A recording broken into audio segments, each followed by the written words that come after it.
This is Hidden Killers with Tony Bruschi. Here now, Tony Bruschi. It was supposed to be an ordinary Friday afternoon in a first grade classroom at Rhinebeck Elementary. Bright colors, storybooks, a room full of 6-year-olds still learning to spell their own names. And one of them carrying a 9mm handgun in his backpack. Yeah. By the end of that day, a young teacher named Abby Zwerner would be on the floor, bleeding from a bullet wound through her chest and hand, shot by a child she was there to teach and protect. And the most chilling part, everyone saw it coming. Yeah. This wasn't a random tragedy. This was a slow-motion train wreck wrapped in red flags and warnings that were waved right in front of administrators who apparently decided to do nothing. Oh, like administrators typically do. Let's not pretend we don't have a school administration crisis in our country, because we do.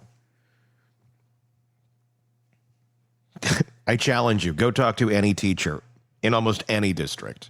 What do you think of the administration? See what you get. If you get, there's got to be some that are good. There has to be. And there has to be. I haven't heard any, but there has to be, right? There has to be some districts where like, they're really doing well. They're working behind us and things are going well. And there's not a bunch of bureaucratic bullshit that prevents us from doing our jobs effectively. Unfortunately, that seems to be the kind of operative stance of most school administrations in the United States. It is, like it or not. And here's a prime example of one. So you have red flags. What are these red flags? What's going on?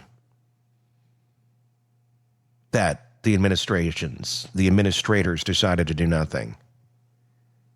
Not later, not after reflection, not in hindsight. In real time, multiple people told them, the kid has a gun. And in response, shrug, move along. Oh, that couldn't possibly be. Now, in a Virginia courtroom, that negligence is being ripped open for the world to see. And the people in charge are trying to convince a jury that they couldn't have possibly known. Bullshit. Let's start with what's not in dispute. On January 6, 2023, 6-year-old student brings his mother's legally purchased 9mm pistol to school. Good job keeping the gun away from the kids, Mom. Several school employees, teachers, staff members, they go to the Assistant Principal Ebony Parker, warning that a boy may be armed. One teacher allegedly told Parker the boy threatened to hurt another student that morning. Another staff member said the child had shown the gun on the playground. One after another, these reports came in, and according to multiple witnesses, Parker brushed them off. She didn't search the backpack. She didn't call security. She didn't lock down the classroom. She didn't even send the child home. She just ignored it. And within hours, Abby Zwerner was shot in her classroom. Let that sink in. 4 separate warnings.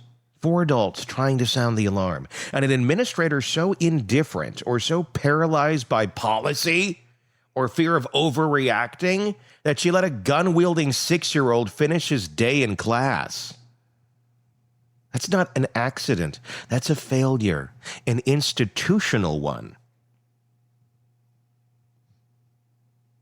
And now that's all laid bare in court. The same system that ignored the warnings is scrambling to limit how much of that failure the public and jury actually get to see and how much money they're going to have to pay out for being incompetent.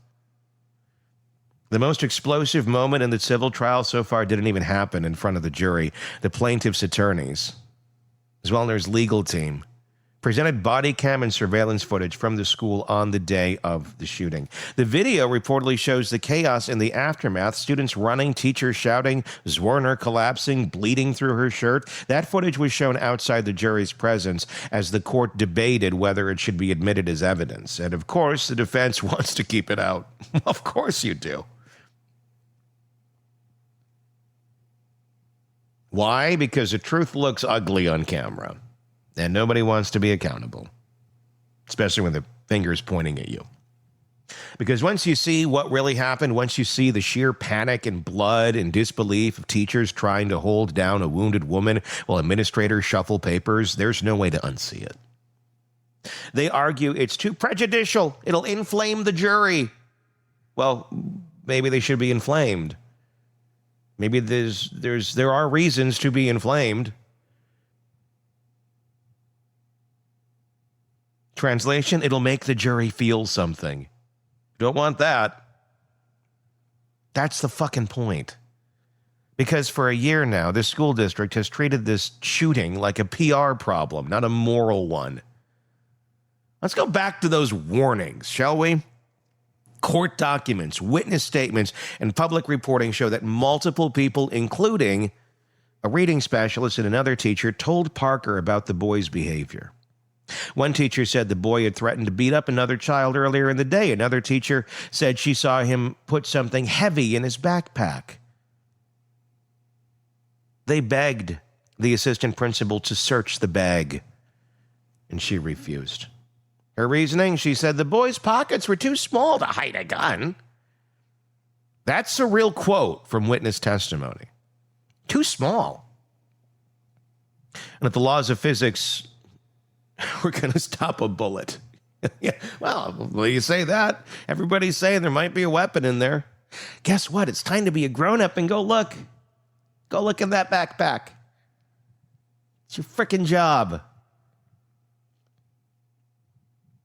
I do for a second want to say this. Because we have, and I'm not blaming the teachers who reported this and didn't look themselves, but I am saying this. We are so wrapped up in rules and bureaucracy and fear of losing our jobs and fear of violating policy and what those repercussions may be that we're just not able to do common sense shit anymore.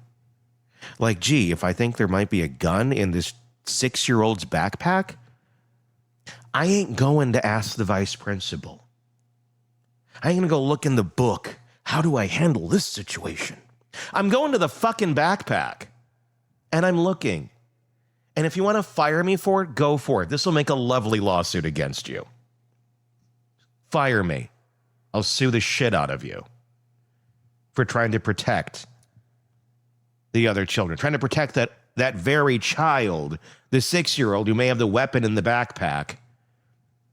But we don't. We have this, yes, ma'am, yes, sir, okay, we'll do exactly what you say because I don't want to lose my job. I really need my shitty, low-paying job that I work my ass off for every single day, and you're paying me absolute shit for to protect these kids and teach them. I'm going to the backpack. Now, don't take that as a dig at teachers at all. It is not. You are underpaid, you are underrespected, you are understaffed. And more folks need to understand and realize that. I am not blaming the teachers, but I am blaming this culture that we've created within some of these districts of basically, you're a robot. Or so many feel like they're robots and they can't do what makes common sense choices come to life.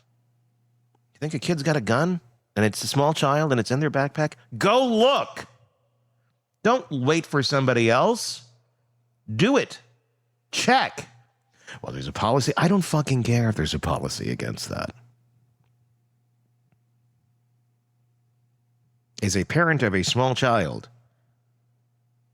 you better damn well be doing what makes the most sense in that moment. Because if there's a weapon and a 6-year-old, things can go bad quickly. We need to enable our teachers to have the autonomy to do their fucking jobs.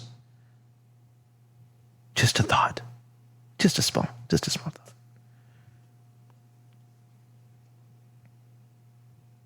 Because the people that are making these rules, that's the dipshit. That's the administration. That's too small. The warnings kept coming and still no action. This wasn't just bad judgment. This was institutional rot. A culture of risk avoidance and reputation protection so deep that the adults in charge couldn't bring themselves to inconvenience a parent, disrupt a classroom, or, God forbid, admit that something dangerous might be happening under their watch.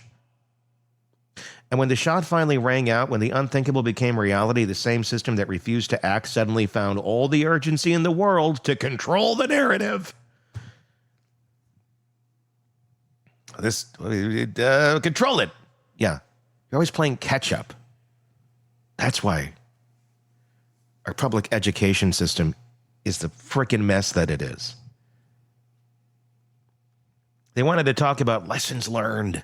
They want to talk about reviewing safety protocols. They want to talk about moving forward as a community. You know, all that bullshit language that just screams of, we don't want to deal with the actual problem. We want to placate you with these words.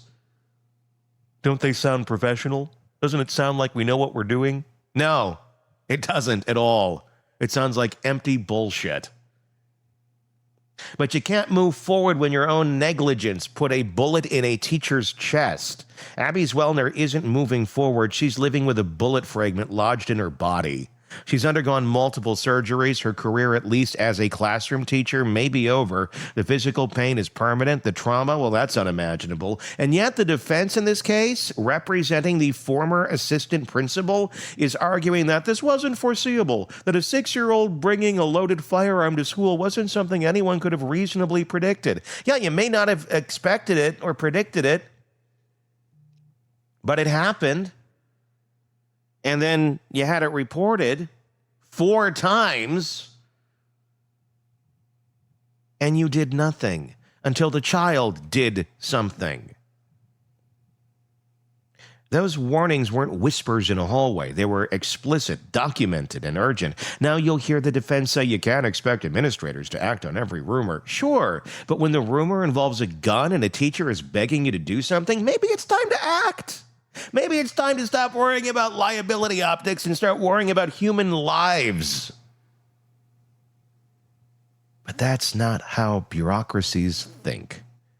They think about appearances. They think about protocols. They think about avoiding lawsuits, right up until one hits them in the face. Now, this $40 million lawsuit is doing what the school district never did, demanding accountability.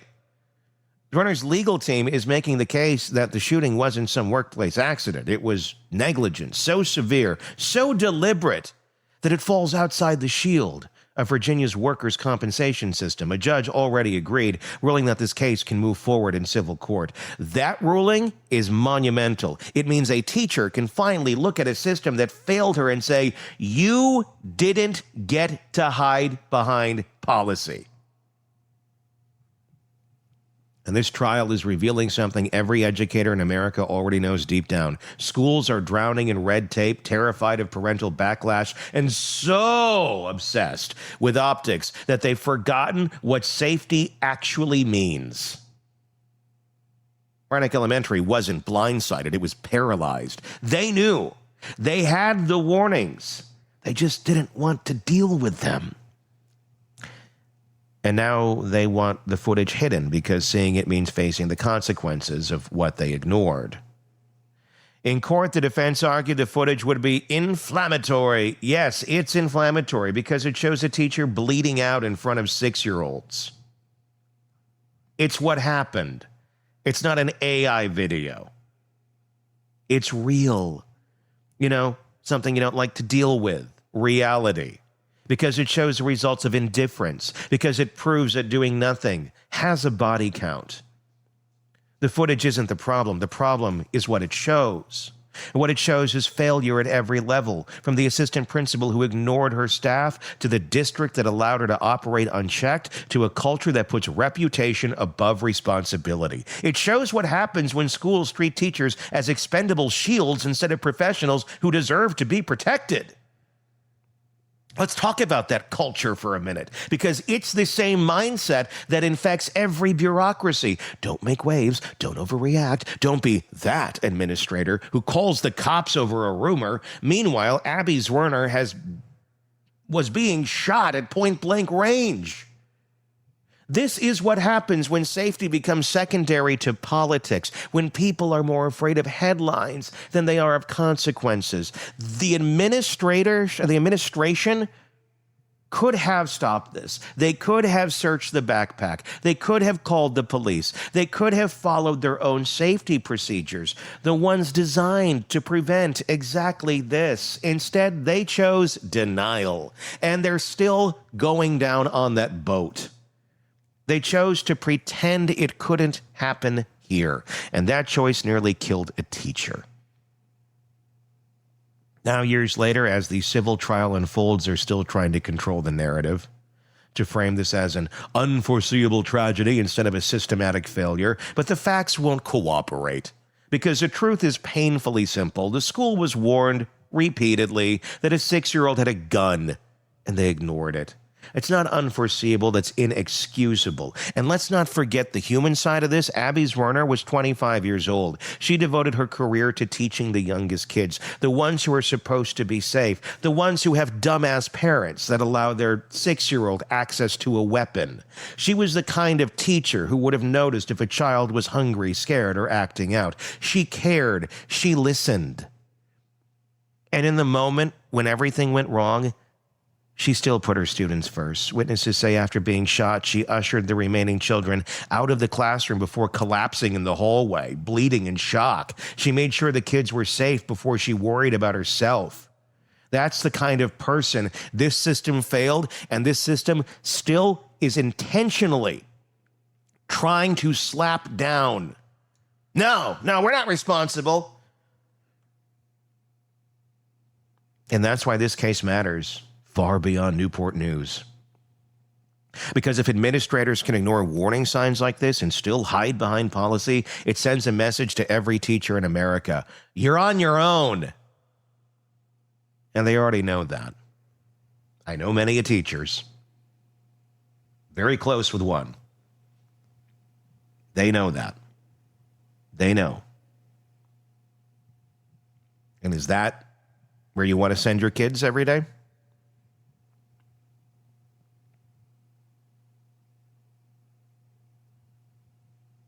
It tells every parent, don't count on the system to act, even when danger is right in front of them. And it tells every would-be bureaucrat, you can fail upwards, as long as you can say you followed procedure. That's what's on trial here, not just one assistant principal, but a culture that rewards complacency and punishes courage. The footage, the warnings, the aftermath, it all paints the same picture, a system far more interested in protecting itself than protecting its people. And the tragedy is Abby Zwerner will carry the scars of that system for the rest of her life. The bullet may have come from a 6-year-old, but the failure, it came from the grown-ups, from people who should have known better, from leaders who refused to lead. And no matter how this trial ends, the real verdict, the school failed, the district failed, the adults failed. Abby Zwerner didn't just survive a shooting. She survived the full weight of institutional cowardice. And now, maybe, finally, those responsible will be forced to answer for it. Because no teacher should have to beg their boss to take a gun threat seriously. No child should have to watch their teacher collapse in a pool of blood. Let's talk about that for a second. The trauma of that day, the trauma all those children will live with for the rest of their lives. And no administrator should be allowed to shrug their way past 4 warnings and call it unforeseeable. That's not tragedy, that is a choice.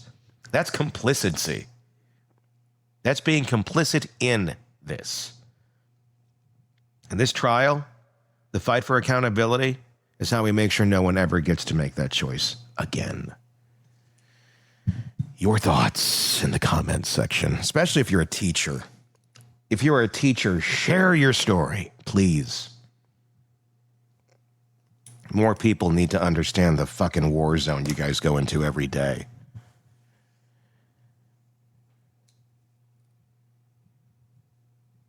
It takes courage to be a teacher today. It does. It is something. There's more courage than I have. I'll tell you that much. I admire you guys so much, and the systems that you work within that do not support you. It is baffling. It is baffling. And more people need to know, and more people need to be outraged. Please share your story in the comment section on YouTube. If you're listening to us on the podcast platform, it's easy to find us on YouTube. Hidden Killers with Tony Bruschi is where you will do just that. Just search it, and there we are. We're also on social media, all that. Just search Hidden Killers with Tony Bruschi. If you're watching us right now on YouTube, hi. You're going to take us with you wherever you go. Search, again, Hidden Killers with Tony Bruschi, any podcast platform. We are there. We appreciate that. Hit subscribe and give us your thoughts. I'm Tony Bruschi. We'll talk again.